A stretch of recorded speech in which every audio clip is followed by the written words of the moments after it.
भगवान श्री कृष्ण ने अपनी बहन सुभद्रा को बताया कि रोज तुलसी में जल चढ़ाने से क्या होता है। एक समय की बात है जब सुभद्रा अपने मायके द्वारका में आई थी भगवान श्री कृष्ण से मिलने के लिए अपने पति अर्जुन के साथ। वे दोनों एक विशाल रथ में बैठकर द्वारका में आए। तभी सुभद्रा बहुत अचरज में पड़ गई। उसने देखा कि उनके भाई श्री कृष्ण अपनी पत्नी रुक्मिणी के साथ तुलसी में जल दे रहे थे। तो सुभद्रा माहौल में न जाकर अपने भाई के पास चली गई और उसने पूछा, भैया आप ये क्या कर रहे हो? क्या तुलसी का पौधा आपको इतना प्रिय है? तब भगवान श्री कृष्ण कहते हैं, हाँ बहल तुलसी ही भगवान श्री हरि की प्रिया है। अगर हम तुलसी की पूजा रोज करते हैं और नित्य रूप से जल देते हैं तो हमारे सारे दुख और पाप दूर होते हैं, साथ ही हमें मृत्यु के बाद मुक्ति भी मिल सकती है। तब सुभद्रा कहती है, भैया क्या वहां कई इस पौधे में इतनी शक्ति है? तब श्री कृष्ण मुस्कुराते हुए बोले, हाँ बहन, मैं तुम्हें एक तुलसी की अत्यंत पवित्र कथा सुनाता हूँ, लेकिन इस कथा पूरा और ध्यान से सुनो जो खुद भगवान शिव जी ने माता पार्वती को भी बताई है। प्रिय दर्शकों, इस कथा को आप भी सच्ची श्रद्धा से सुने और कमेंट में जय श्री कृष्ण और हर हर महादेव जरूर लिखें।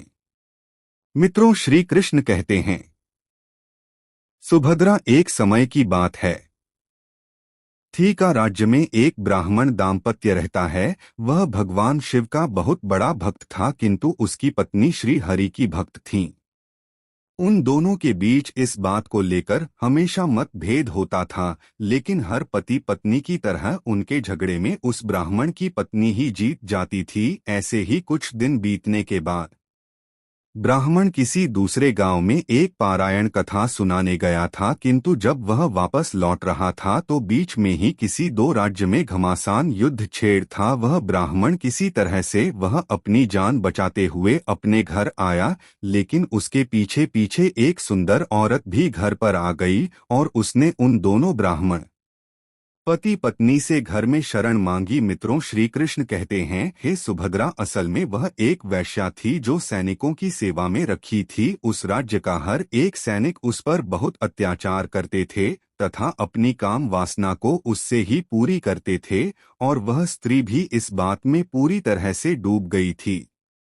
मित्रों, ब्राह्मण पति पत्नी स्वभाव से बहुत अच्छे थे। उन दोनों ने उसे अपने घर में ही रखा और अपनी बेटी के जैसा प्यार करने लगे। वह भी उनके साथ रहते रहते उनके बीच घुल मिल गई। वह भी ब्राह्मणी की तरह ही रोज तुलसी में जल देती थी, हर रोज पूजा पाठ करती थी, सारे मंत्र जब तप का ज्ञान उसे भी धीरे धीरे हो चुका था। मित्रों, श्री कृष्ण कहते हैं, सुभद्रा ब्राह्मण हमेशा भिक्षा मांगने या किसी भी मांगलिक कार्य को करने के लिए घर से बाहर जाता था, इसलिए उसकी पत्नी और वह वैश्या ही घर में रहते थे। इसी तरह से उनका एक माह बीत गया। वैश्या अपना पुराना जीवन भूल चुकी थी। फिर एक दिन अचानक कुछ सैनिक उस वेश्या को ढूंढते हुए उसी घर आ गए और उसे अपने साथ चलने के लिए जबरदस्ती करने लगे, किंतु में सैनिक तो दूसरे पड़ोसी शत्रु राज्य के थे, इसलिए उन्होंने जबरदस्ती करते हुए उन दोनों स्त्रियों को मार डाला और वे वहां से चले गए। प्रिय दर्शकों, फिर आगे ब्राह्मणी को स्वर्ग की प्राप्ति हुई और वैश्या को नरक में जाना पड़ा। जब यमराज के दरबार में लाया गया तो उसके पापों को देखते हुए उसे राक्षसों द्वारा नोचने की और गरम तेल में डालने की सजा मिल गई। वैश्या ने भी अपने पापों को जानते हुए सजाओं को स्वीकार किया और उसे भोगने ले लिए आगे बढ़ गए, किंतु जब राक्षसों द्वारा उसे खाने का प्रयास किया गया तो उसका शरीर सोने सा चमकदार बन गया, जिसे कोई भी खा नहीं पाया। फिर जब उसे तेल में डाला तो उसका शरीर जलने की वजह ठंडा पड़ गया। इस चमत्कार को ढहते हुए यमराज सहित सारे यमदूत हैरान हो गए। भी उसने भगवान श्री हरि का स्मरण किया। मित्रों, श्री कृष्ण कहते हैं, सुभद्रा तो भगवान श्री हरि स्वयं वहां प्रकट हुए और उनके साथ समस्त देवता गण भी वहां आ गए। मित्रों, उस समय भगवान श्री हरि ने यमराज और समस्त देवताओं को तुलसी को जल चढ़ाने का महत्व समझाया और कहते हैं, तुलसी के नित्य पूजन से एवं मंत्र जाप से व्यक्ति सभी पापों से मुक्त होकर वैकुंठ में जाता है। जो कार्तिक महीने में मुझको तुलसी पत्र अर्पण करता है वह 10,000 गांव के दान का पुण्य प्राप्त करता है। जो मनुष्य नहीं संतान हो वह पुत्रवान बन जाता है, रोगी रोग मुक्त हो जाता है और भयभीत मनुष्य भी निर्भय हो जाता है और पापी भी सभी पापों से मुक्त हो जाता है। जिस प्रकार से देवी लक्ष्मी से वैकुंठ को ऐश्वर्य प्राप्त है, उसी प्रकार से वैकुंठ में तुलसी के कारण ही पवित्रता प्राप्त है। पृथ्वी लोक पर जिस स्थान पर भी तुलसी का पौधा होगा उस स्थान पर कभी बुराई का वास नहीं होगा। वह स्थान सबसे अधिक पवित्र होगा। जो मनुष्य जीवन में केवल एक बार तुलसी को जल चढ़ाता है उसके सभी पापों का नाश हो जाता है। मित्रों, श्री कृष्ण कहते हैं, सुभद्रा, संसार में तुलसी के समान पवित्र पौधा अन्य कोई नहीं है। जो स्त्री नित्य इसकी पूजा करती है वह सदा ही सौभाग्यशाली रहती है। जो मृत्यु के समय अपने मुख में तुलसी पत्र का जल पाया जाता है वह संपूर्ण पापों से मुक्त होकर वैकुंठ धाम जाता है। इस पौधे को विष्णु प्रिया भी कहा जाता है। तुलसी की नित्य प्रतिदिन पूजा करने से, तुलसी के पौधे में जल चढ़ाने से घर परिवार में दरिद्रता का वास नहीं रहता है। लक्ष्मी माता एवं विष्णु भगवान की कृपा बनी रहती है। विभिन्न कष्टों का निवारण होता है। घी के दीपक, धूप, सिंदूर, चंदन, नैवेद्य एवं पुष्प आदि से सी की पूजा करने से सभी जन्मों के पाप नष्ट हो जाते हैं और व्यक्ति सुख समृद्धि को प्राप्त करता है। शास्त्रों के अनुसार जिन घरों में तुलसी का पौधा सदैव ही हरा भरा रहता है उस घर में सुख, शांति और समृद्धि बनी रहती है। अगर आपके घर में तुलसी है तो सुख, शांति और समृद्धि के लिए तुलसी माँ को चुनरी अवश्य चढ़ानी चाहिए। अक्सर लोग घर में तुलसी का पौधा तो लगा देते हैं लेकिन उनसे यह गलती हो जाती है कि वे तुलसी माँ को चुनरी नहीं चढ़ाते हैं, जिसके कारण उन्हें तुलसी लगाने का शुभ फल प्राप्त नहीं हो पाता है। हमेशा ध्यान रहे कि तुलसी का पौधा चुनरी के बिना अधूरा होता है। तुलसी केवल एक पौधा नहीं है बल्कि वह देवी है, विष्णु पत्नी हैं। उन्हें हम अपनी माता मानते हैं, इसीलिए तुलसी को चुनरी अवश्य ही चढ़ानी चाहिए। आप तुलसी पर हरे रंग की, पीले रंग की अथवा नीले रंग की चुनरी चढ़ा सकते हैं। दोस्तों, कुछ लोग जाने अनजाने में तुलसी के पास ऐसी चीजें रख देते हैं जिससे तुलसी का अपमान होता है। तुलसी का पौधा बहुत ही संवेदनशील होता है, इसकी अच्छी तरह से देखभाल करनी पड़ती है, तभी इसके शुभ फल प्राप्त होते हैं। इसीलिए तुलसी के पौधे के पास आपको अपने मुख से अपशब्द नहीं बोलने चाहिए। तुलसी के पास भूल से भी जूते, चप्पल अथवा झाड़ू पोंछा नहीं रखना चाहिए। इसे पाप माना गया है। जहाँ पर तुलसी का पौधा हो उस स्थान के आसपास थूकने से घोर अनर्थ होता है। तुलसी के पास जल से भरा हुआ पात्र भी नहीं रखना चाहिए। तुलसी के पौधे के पास दीपक जलाने के बाद दीपक को वहां से हटा देना चाहिए, क्योंकि तुलसी के नीचे बुझा हुआ दीपक रखना अशुभ माना जाता है। जिस स्थान पर भी तुलसी का पौधा होता है उस स्थान को हमेशा ही स्वच्छ रखना चाहिए। इसीलिए नियमित रूप से तुलसी के पौधे का पास साफ सफाई का ध्यान रखें। तुलसी के पौधे में शिवलिंग और गणेश जी की प्रतिमा नहीं रखनी चाहिए। साथ ही तुलसी के गमले में अन्य किसी भी प्रकार का पौधा भी लगाना अशुभ होता है। तुलसी के पौधे के पास कपड़े भी नहीं सुखाने चाहिए, अन्यथा कपड़ों से गंदा पानी तुलसी के पौधे पर गिर सकता है। ध्यान रहे, तुलसी के पौधे को नाखून से नहीं तोड़ना चाहिए, इससे तुलसी का अपमान होता है। यदि तुलसी के पत्ते सूख कर गिर जाते हैं तो उन्हें कचरे में नहीं फेंकना चाहिए। उन पत्तों को आप तुलसी की मिट्टी में ही दबा दें। रविवार के दिन तुलसी के पत्ते नहीं तोड़ना चाहिए और रविवार को तुलसी को जल भी नहीं चढ़ाना चाहिए। बाकी अन्य दिन नित्य बिना चुके तुलसी को सुबह जल देना चाहिए और शाम के समय एक दीपक जलाना चाहिए। अक्सर महिलाएं स्नान के बाद अपने बाल खुले रखकर ही तुलसी को जल देती है।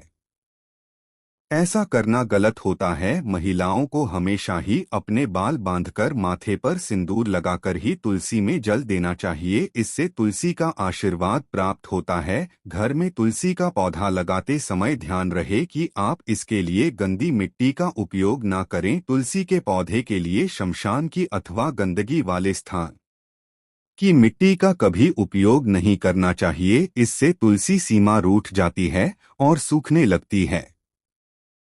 तुलसी का पौधा कभी गंदे स्थान पर नहीं लगाना चाहिए, जैसे नाली अथवा बाथरूम के पास तुलसी का पौधा कभी नहीं रखना चाहिए, अन्यथा गंदा पानी तुलसी के पौधे में गिर सकता है, जो बहुत ही अशुभ माना गया है। घर में तुलसी का पौधा कभी सूखना नहीं चाहिए। शास्त्रों में ऐसी मान्यता है कि तुलसी का पौधा सूखना अकाल मृत्यु की सूचना देता है। घर में तुलसी का पौधा सूख जाए तो घर की सुख समृद्धि खत्म हो जाती है। सूखी हुई तुलसी में मां लक्ष्मी का वास नहीं होता है। वास्तुशास्त्र के अनुसार तुलसी का पौधा सूख जाए तो ये आने वाली किसी भी विपत्ति या दुर्घटना का संकेत होता है, इसीलिए तुलसी का अच्छे से ख्याल रखना चाहिए। उसे नित्य जल देकर हरा भरा रखना चाहिए। तुलसी में कभी भी किसी प्रकार के केमिकल नहीं डालनी चाहिए, केवल खाद्य पदार्थ और गोबर का प्रयोग करना चाहिए। साथ ही इस बात का ख्याल रखें कि तुलसी में मकड़ी के जाले अथवा कीड़े नहीं लगना चाहिए, ऐसे स्थान पर लक्ष्मी वास नहीं करती है। सूत्रों के अनुसार मासिक धर्म के दौरान महिलाओं को तुलसी के पौधे में पानी नहीं डालना चाहिए और तुलसी को स्पर्श करना भी वर्जित है। तुलसी को बिना स्नान किए जल नहीं देना चाहिए और पैरों में चप्पल आदि पहनकर भी तुलसी को जल ना दें। तुलसी को जल देते समय ध्यान रहे कि वह जल आपके पैरों पर ना पड़े, इससे तुलसी का अपमान होता है। श्री कृष्ण कहते हैं, नित्य तुलसी के दर्शन से मनुष्य को स्वर्ग की प्राप्ति होती है और तुलसी पत्र के सेवन से उसके सभी पाप नष्ट हो जाते हैं। तुलसी का पौधा हमेशा ही घर के सामने लगाना चाहिए, इससे पूर्व अथवा उत्तर दिशा में लगाना सबसे अधिक शुभ होता है। अगर तुलसी के गमले में दूसरे पौधे उग जाते हैं तो उन्हें समय समय पर हटा देना चाहिए। अगर तुलसी के ही अन्य पौधे उगते हैं तो ये पौधे दूसरों को दान में देने चाहिए। कहा जाता है कि जब घर में एक से अधिक तुलसी के पौधे अपने आप उगने लगते हैं तो घर में साक्षात माता लक्ष्मी का आगमन होता है। तुलसी के पास कभी कांटेदार पौधे नहीं रखने चाहिए, इससे तुलसी सीमा रूठ जाती है। तुलसी के पास मरुस्थलीय पौधे रखना बेहद अशुभ माना जाता है, ऐसे पौधों से नकारात्मक ऊर्जा निकलती है। शास्त्रों में कहा गया है, जिन पौधों से हरी भरी गलियों की उत्पत्ति न हो, उसके स्थान पर कांटे निकलते हो, तो ऐसे पौधों को तुलसी के पास कभी रखना नहीं चाहिए, बल्कि मरुस्थलीय पौधे घर में किसी भी स्थान पर रखने ही नहीं चाहिए। इन पौधों के कारण घर का वातावरण नकारात्मक बन जाता है। जैसे कई लोग नागफनी का पौधा सजावट के नाम पर घर में रखते हैं, ऐसा करना बिल्कुल गलत है। नागफनी का पौधा तो गलती से भी तुलसी के पास ना रखें, यह तुलसी की संपूर्ण सकारात्मक ऊर्जा को नष्ट कर देता है। लेकिन शास्त्रों में केले के पौधे का विषय महत्व बताया गया है। अगर आप तुलसी के पास केले का पेड़ लगा देते हैं तो आपको कई गुना अधिक लाभ प्राप्त होंगे। केले के पेड़ में भगवान विष्णु का वास होता है, इसे तुलसी के पास लगाने से घर में सुख समृद्धि आती है। साथ ही जिस स्थान पर भगवान विष्णु का वास होता है वहां पर लक्ष्मी खुद चलकर आती है। दोस्तों, अगर आपको तुलसी के पौधे में शालिग्राम भी अवश्य रखना चाहिए। तुलसी के गमले में शालिग्राम रखने से तुलसी का और भी अधिक शुभ प्रभाव आपको देखने को मिलेगा। शालिग्राम भगवान विष्णु का निराकार रूप माना जाता है। यह काले रंग का पत्थर होता है जिसे विलक्षण और मूल्यवान माना गया है। इसे अगर आप तुलसी के गमले में रखेंगे तो आपके घर से संपूर्ण नकारात्मक ऊर्जा नष्ट हो जाएगी। मान्यता है कि शालिग्राम में अल्प मात्रा में सोबर्न भी होता है। यह पत्थर उत्तर की गंडकी नदी में पाए जाते हैं, इसीलिए अगर आप शालिग्राम तुलसी के पौधे में रखते हैं तो भगवान विष्णु के साथ आपको मां लक्ष्मी की भी कृपा प्राप्त होगी। आपके घर में कभी धन धान्य की कमी नहीं रहेगी। अंतिम महत्वपूर्ण बात आपको बता दें कि तुलसी का पौधा कभी लालच में आकर नहीं लगाना चाहिए। तुलसी का पौधा लगाएं तो उसकी नित्य पूजा करना आवश्यक है। अगर आप इन नियमों का पालन नहीं कर सकते हैं तो तुलसी का पौधा घर में लगाकर तुलसी माँ का अपमान भूल से भी न करें।